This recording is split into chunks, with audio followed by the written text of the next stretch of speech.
होगी ऐसे। Okay students, हम स्टार्ट कर रहे हैं आज केपलर्स लॉ पढ़ने।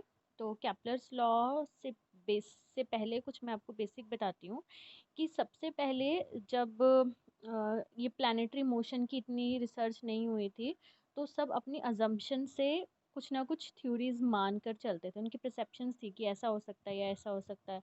तो जो अर्लीस्ट टाइम में लोग थे, उनको हेवनली बॉडीज लाइक सन, मार्स और इन सब की मूवमेंट को ऑब्जर्व करना बहुत पसंद था। तो ये सारे साइंटिस्ट इसी टॉपिक पे उनकी अटेंशन थी कि कुछ ना कुछ डिस्कवर हो सके। तो सबसे पहली जो इस पे वर्क था उसने किया था पटोलमी ने।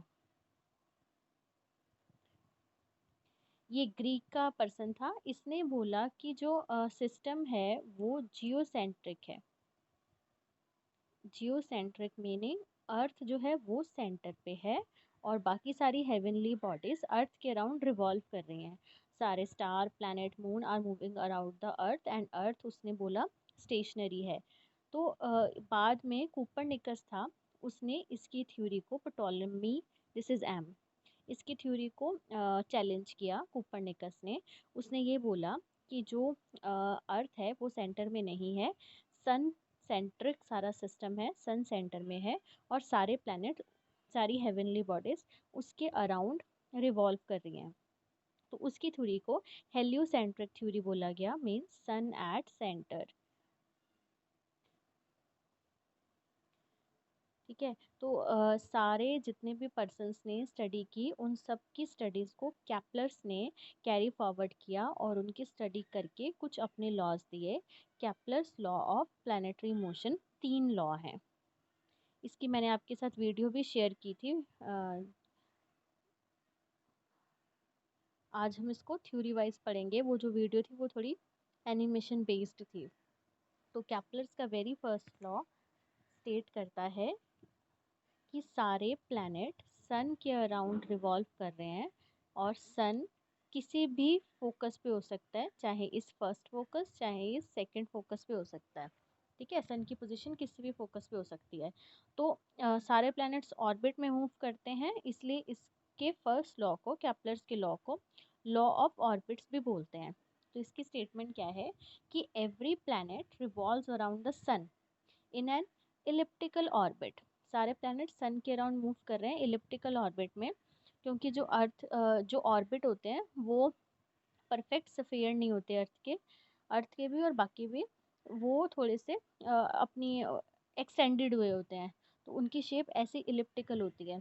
तो first law of orbit state that each planet is revolving around the sun in an elliptical orbit where sun can be present, या sun being at one of the foci। Clear?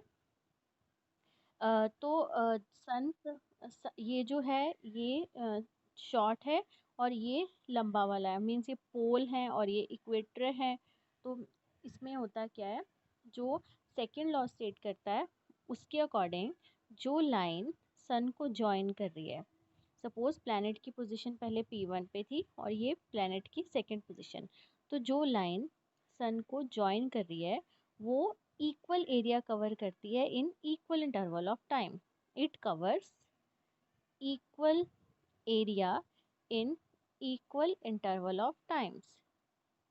Intervals of time, इसका एक और meaning है कि areal velocity of planet remain constant. What does it mean remain constant? इसका meaning है कि planet ने अगर P1 से P2 तक का डिस्टेंस कवर किया और फिर यहाँ से सपोज प्लैनेट ने P3 से P4 का डिस्टेंस कवर किया, ठीक, तो यहाँ से यहाँ जाने में जितना टाइम उसे लगा उतना ही टाइम उसे यहाँ से यहाँ पहुँचने में लगेगा। मीनिंग प्लैनेट की एरियल वेलोसिटी कांस्टेंट रहती है और प्लैनेट इक्वल एरिया कवर करेगा in equal interval of time. ऐसा कैसे? एरियल वेलोसिटी को कांस्टेंट रखना है। ठीक है, तो एरियल वेलोसिटी कांस्टेंट कैसे रहेगी? जो प्लैनेट की लीनियर स्पीड है वो चेंज होती रहती है। Linear speed is goes on changing. Speed ज़्यादा होगी अगर प्लैनेट, जो सन के linear speed is more when the planet is close to the sun. यहाँ पे प्लैनेट सन के पास है, तो एरियल वेलोसिटी कांस्टेंट होनी चाहिए, ठीक है। तो प्लैनेट को फास्टर मूव करना पड़ेगा इतना डिस्टेंस कवर करने के लिए, और अगर उसने यहाँ पे इतना डिस्टेंस कवर करना है तो प्लैनेट स्लो हो जाएगा, ताकि एरियल वेलोसिटी हर बार कांस्टेंट रहेगी। इसका मीनिंग है प्लैनेट अपनी लीनियर स्पीड को चेंज करता रहता है ताकि उसकी एरियल वेलोसिटी कांस्टेंट रहे। अगर प्लैनेट सन के पास है तो वो इतना डिस्टेंस फास्टर मूव करके कवर कर सकता है, ठीक है। और अगर वो दूर चला गया, यहाँ से दूर चला गया और उसने कम डिस्टेंस कवर करना है तो वो स्लो हो जाएगा।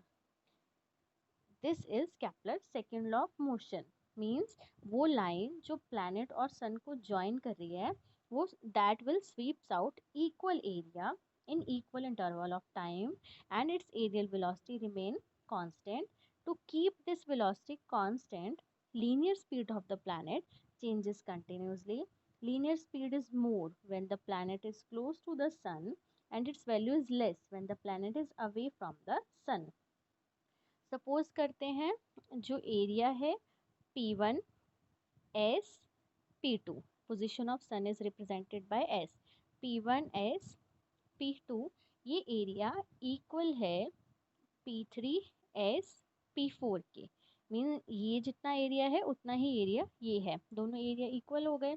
लेकिन जो SP1 आर्क है, ये वाली आर्क ये लंबी है एज कंपेयर टू ये वाली आर्क जो S से P3 तक है, ठीक। तो SP1 is greater than SP3। Area चाहे सेम है बट यहाँ की आर्क लंबी है और ये आर्क छोटी है, तो SP1 is greater than SP3। इसीलिए P1 P2 जो है वो छोटा है, P3 P4 बड़ा है। तो इन दोनों को टाइम से डिवाइड कर दिया। ये टर्म क्या बन गई? This is linear speed of the planet P1 and this is linear speed of the planet P3। तो लीनियर स्पीड, ये जो पोजीशन है इसमें सन दूर है, इसमें सन पास है, तो linear speed of the planet when closer to the sun is more when it is away from the sun, ठीक है। तो this is Kepler's second law, this is Kepler second law. ये जो सेकेंड लॉ है, this law is based on law of conservation of momentum and this law is called law of area. First law को बोलते हैं law of orbit this, and second law को बोलते हैं law of area. अब Kepler's का third law जिसे बोलते हैं लॉ ऑफ पीरियड, क्योंकि वो टाइम पीरियड से लिंक करता है। Third is law of periods.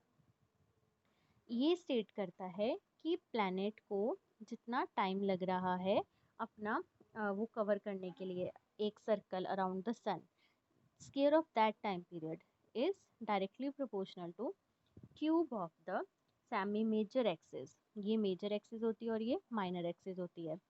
तो प्लैनेट को यहाँ से पूरा एक ऑर्बिट कंप्लीट करना है, तो अगर हम उसके ऑर्बिट को कंप्लीट करने में जो टाइम पीरियड लग रहा है उसका स्क्वायर कर दें, वो डायरेक्टली प्रोपोर्शनल होगा cube of distance of semi major axis, ठीक है। इसका मीनिंग क्या निकला?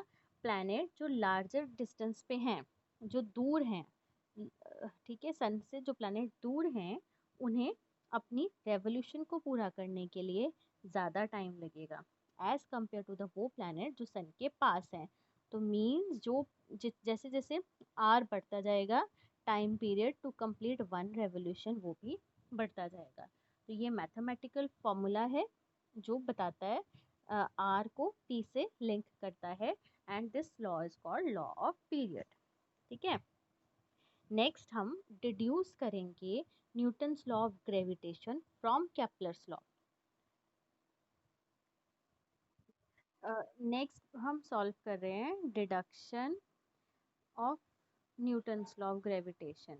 मीन्स हमें न्यूटन्स का लॉ डिड्यूस करना है, निकालना है, किससे? केपलर्स के लॉ से, फ्रॉम केपलर्स लॉ। जो न्यूटन्स का ग्रेविटेशन का लॉ है ये वाला, ये स्टेट करता है कि force is directly proportional to product of two masses and inversely proportional to square of distance between them. This is gravitational force between earth and some any object. This is law of gravitation. So this law is to be deduced from using Kepler's law.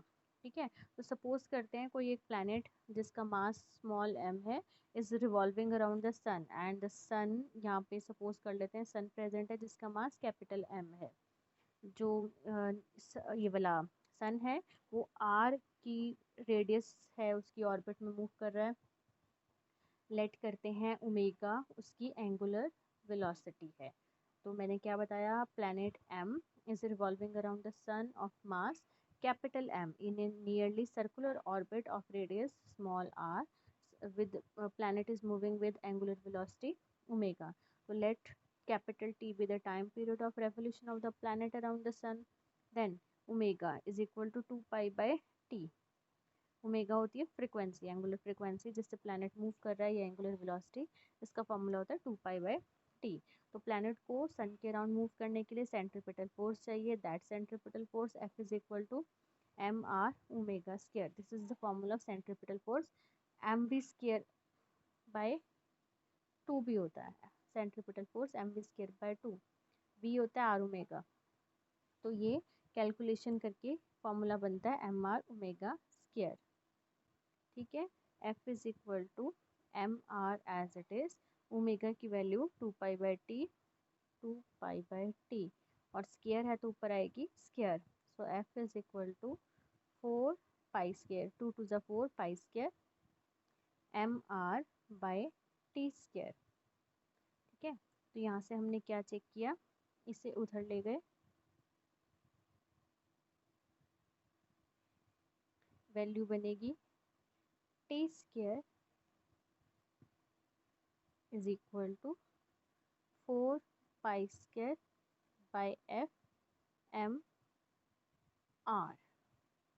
तो T square is directly proportional to are.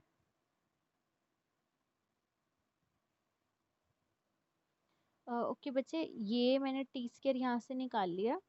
ये जो formula है ये लिखा from Kepler's law से। From Kepler's law हमें पता है T square is directly proportional to R cube, T square is equal to K R cube.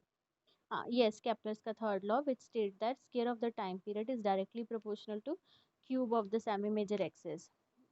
फिर T square is equal to K R cube, ये जो के है this is constant of proportionality. So F is equal to 4 pi square M R, ये वाला formula, this is nothing, T square की value K R cube यहाँ पे put कर दी, के आर क्यूब, आर से R cancel, 4 pi square K M by R square. ठीक है, फिर देखिए जो सारी टर्म है ये वाली कांस्टेंट है। 4 पाई स्क्वायर आपको पता है, पाई भी कांस्टेंट है, के भी कांस्टेंट है, 4 भी कांस्टेंट है। तो F is directly proportional to M by R square. ये क्या है, दिस इज ग्रेविटेशनल लॉ। ये जो न्यूटन्स का लॉ है जो मैंने बिगनिंग में बताया था, F is directly proportional to M M by R square. तो F is directly proportional to M by R square. तो ये हमने निकाला है। अगर दूसरी प्लानिटरी बॉडी का मास कैपिटल एम है तो यहाँ पे ये फॉर्मूला बन गया। ये जो सेंट्रीपिटल फोर्स है ये प्रोवाइड करेगा ग्रेविटेशनल फोर्स। तो gravitational attraction between its sun and planet which is mutual, और f is directly proportional to,